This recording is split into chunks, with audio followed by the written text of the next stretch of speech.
Convicted killer Michael Bell appearing in court this evening for an evidentiary hearing. Bell was found guilty of shooting and killing two people, getting in a car outside of a liquor lounge in 1993. He says he thought he shot his brother's killer, but it turned out to be that man's half-brother. The death row inmate is scheduled to be executed on July 15th for the murders of two people. 16 bullets, 2 innocent people fall, and the final words before death will make you understand the psychology of a vengeful killer. In the darkness of Jacksonville, Florida, on the fateful night of December 9th, 1993, Michael B. Bell brought death upon Jimmy West and Tameka Smith in a brutal act of mistaken revenge, snatching their lives away in an instant. From the pain of losing his brother to a blind rage, what turned Bell, a man who had endured horrific abuse from his past at a notorious reform school, into a ruthless murderer. Throughout his years of activity, Michael B. Bell left a trail of violence across Jacksonville, from murdering his mother's boyfriend to the massacre of 2 innocent people on that fateful night. At 6 p.m. Eastern Time on July 15th, 2025, after 31 years at Florida State Prison, Michael B. Bell will face death by lethal injection. From an abused child at the infamous Dozier School to a death row inmate, his last meal completely refused his haunting final words of forgiveness and the final secrets of 3 other murders he will take to his grave. This content contains elements of violence and true crime. Viewer discretion is advised. The night of December 9th, 1993, became one of the bloodiest in the history of Jacksonville, Florida, as 2 innocent people, Jimmy West and Tameka Smith, walked into death in the most unexpected way. Michael B. Bell, with an AK-47 assault rifle in hand, mistook Jimmy West for Theodore Wright, the man who had killed his brother in a lawful act of self-defense a few months prior. 12 bullets pierced West's body at the scene. 4 more ended Smith's life on the way to the hospital. But there is a detail about the yellow Plymouth that Bell had been tracking for days, a detail that will become critically important when we understand the level of obsession and planning of a vengeful killer at the 12-minute mark of this story. Remember the AK-47 that Bell purchased through his girlfriend Erica Williams. Just 1 day before the massacre, it will reappear with astonishing forensic and ballistics analysis evidence. Comment below. How many people do you think Michael Bell actually killed besides Jimmy West and Tameka Smith? According to court records, the number will surprise you. What happens next will show that the Jacksonville massacre was just the tip of a giant iceberg of crime that Michael Bell created over many years of activity. Jimmy West, an ordinary man with a peaceful life in Jacksonville, had no idea that his decision to buy a yellow Plymouth from Theodore Wright in late 1993 would become his path to death. West worked hard, had a loving family and friends, and lived a completely normal life until that fateful night. Meanwhile, Tameka Smith, a young woman with dreams and future plans ahead of her, was simply in the wrong place at the wrong time when she went with Jimmy to a bar that evening. At the same time, Jimmy West was enjoying the last days of 1993 in another corner of Jacksonville. Michael B. Bell was plotting a brutal revenge after the death of his brother Lamar Bell in June 1993. While West worked and had relaxing evenings with friends, Bell was telling everyone about his intention to kill Wright, unaware that the car had changed owners. These 2 parallel life paths intersected on that fateful night when Jimmy West and Tameka Smith stepped out of the Jacksonville bar, walking towards the yellow Plymouth, unaware that death was lurking in the shadows. But there is a noteworthy detail about Jimmy West that not even his family knew until investigators revealed it after the crime. He had met Michael Bell once before in a completely accidental circumstance at a gas station where Bell had noticed the Plymouth and began to follow it. Michael Bernard Bell, 54. At the time of the crime, grew up in a tumultuous and deeply traumatic environment that shaped his entire life. The first and perhaps most significant turning point in Michael Bell's life was when he was sent to the notorious Dozier School for Boys, a correctional facility with a dark reputation for child abuse. Here, Bell reported being sexually abused by a guard and forced to participate in a mandatory fight club for staff to bet on the outcome. These horrific experiences left deep psychological scars, creating a pattern of violent behavior and lack of empathy that would follow Bell for the rest of his life. According to modern criminal psychologists, abused children often develop defense mechanisms through violence as a way to control situations where they feel powerless, and Michael Bell's case is a classic example of how childhood trauma can turn a victim into a perpetrator of horrific crimes. Bell's pattern of escalating violence is clearly demonstrated through his criminal escalation timeline from antisocial behaviors after leaving Dozier to the murder of a woman and her young son in 1989, a crime for which he was convicted but received little public attention, to murdering his mother's boyfriend around August 1993, and finally to the massacre of Jimmy West and Tameka Smith in December 1993. There are 5 critical warning signs that everyone should know to recognize a potential killer. First is a dangerous obsession with weapons and violence. Second is openly talking about the intent to kill with various people. Third is a documented history of family or domestic abuse. Fourth is a complete lack of empathy for victims of violent behavior. And most importantly, having a specific plan and preparing weapons to carry out those violent intentions. From the perspective of Jimmy West and Tameka Smith, the night of December 9, 1993, began like any other weekend evening in their normal lives. They went to a Jacksonville bar to relax, enjoying time together with friends, completely unaware that out in the darkness, death was waiting for them. When the 3 of them stepped out of the bar around 11 p.m., Jimmy West led the way toward his yellow Plymouth, the car he had bought from Theodore Wright, not knowing this would make him the target of a blind and brutal avenger. Tameka Smith walked beside him, laughing and talking with their third friend, both completely unaware of the lurking danger.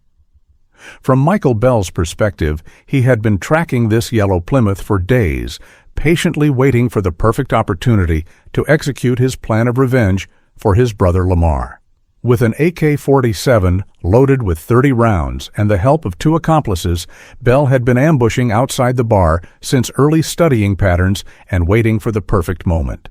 In his twisted mind, this was not just about killing Wright, but also about sending a message that no one could touch his family without paying the price.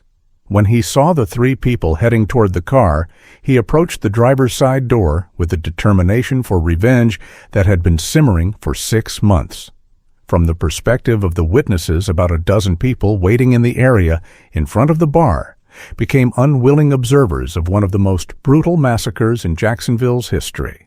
They saw Bell with a large gun approach the car and begin firing at close range, creating a warlike scene with 12 bullets brutally piercing West's body and 4 bullets instantly killing Smith. The third woman only escaped death thanks to a quick reflex of dropping to the ground.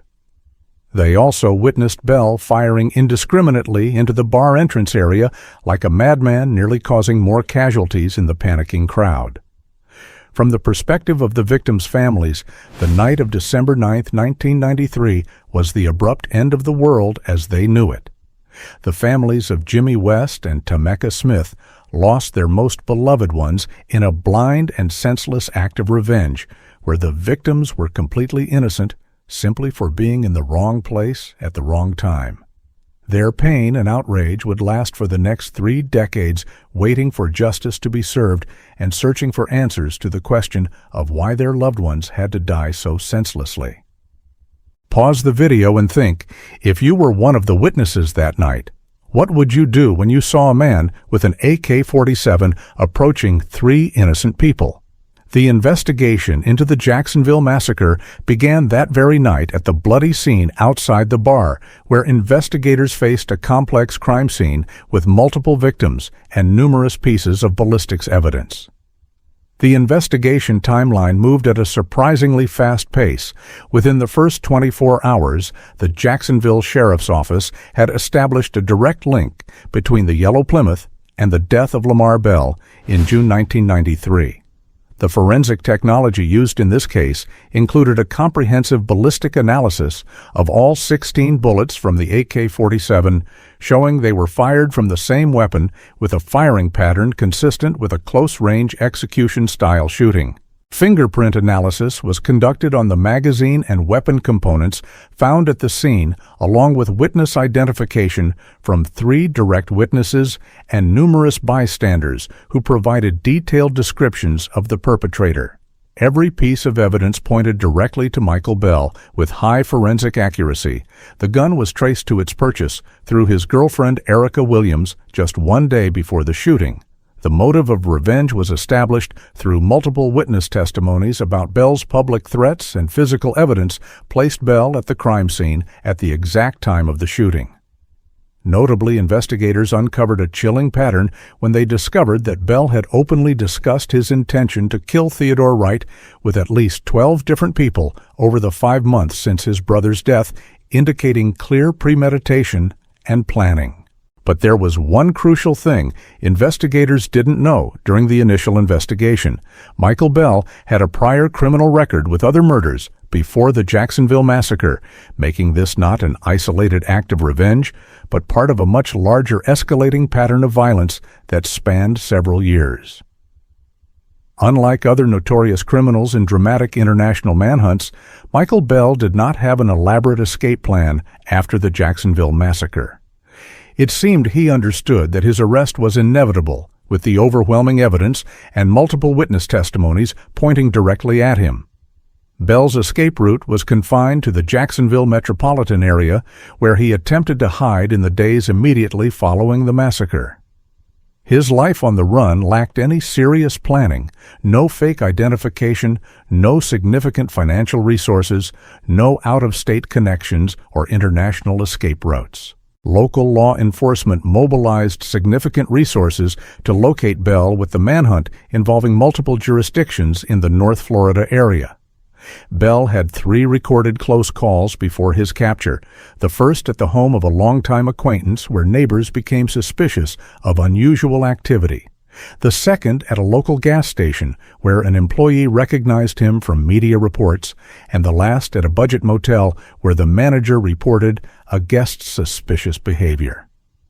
Finally, in early 1994, Michael Bell was successfully apprehended after a coordinated law enforcement operation in the Jacksonville area. The arrest was relatively peaceful, without a dramatic shootout or high-speed chase. Like in many other high-profile cases, Bell seemed resigned to his fate and surrendered without significant resistance upon realizing there was no longer any possibility of escape. The trial of Michael B.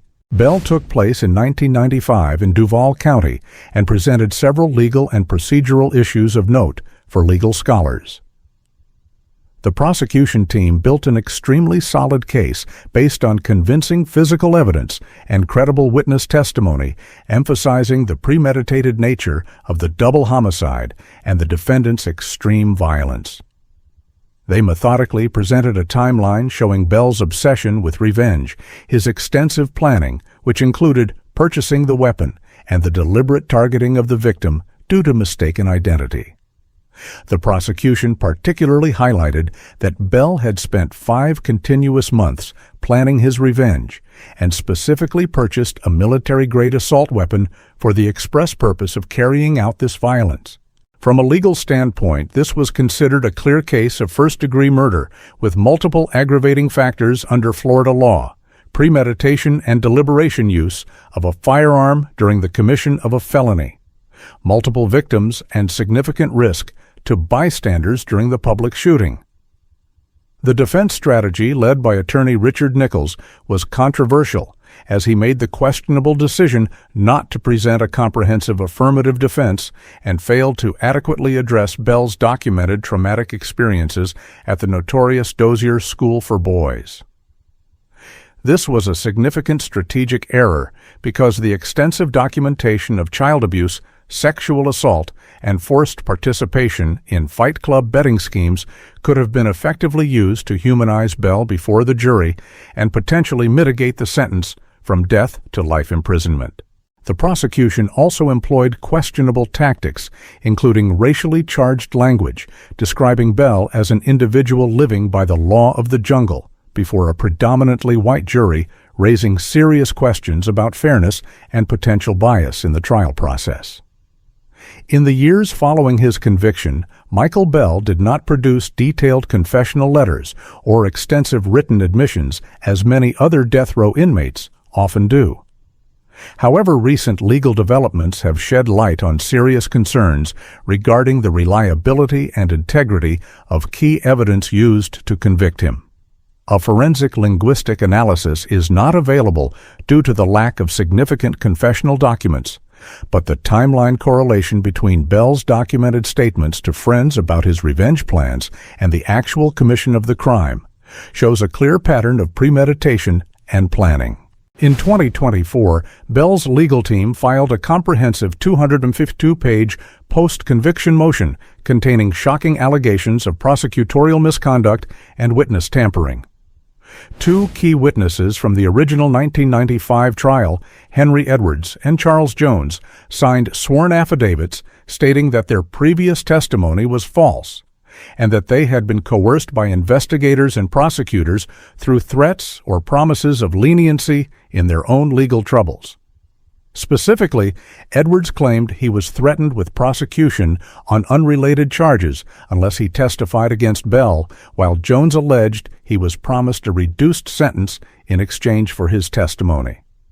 Ultimately, a circuit judge denied the motion for a new trial ruling that the allegations did not meet the legal standard to overturn the conviction.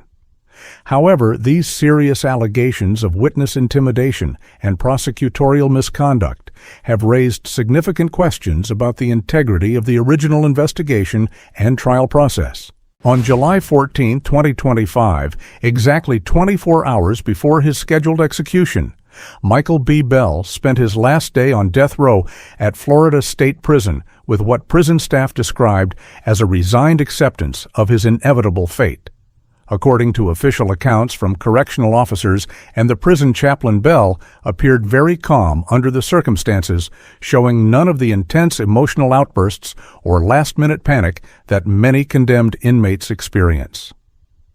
Bell's final activities included a series of short phone calls with a few family members who had maintained contact over his decades of incarceration, writing several short personal letters to individuals whose identities were kept private, and extended meetings with his spiritual advisor who had been counseling Bell for the past several months.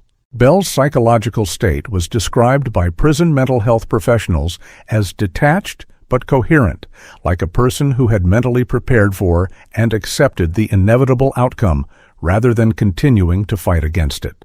Regarding the traditional last meal, Michael Bell made the very unusual decision to completely refuse the elaborate final meal, a gesture of symbolic significance in capital punishment cases. Instead of requesting favorite dishes or meaningful meals, Bell chose to have only water and the standard prison ration provided to general population inmates. This refusal of special treatment in his last meal could reflect various psychological factors, a genuine sense of guilt for his crimes, an acceptance that he did not deserve special treatment, a loss of appetite due to stress, or a philosophical statement of rejecting final comforts. In the execution chamber at Florida State Prison at exactly 6:00 p.m.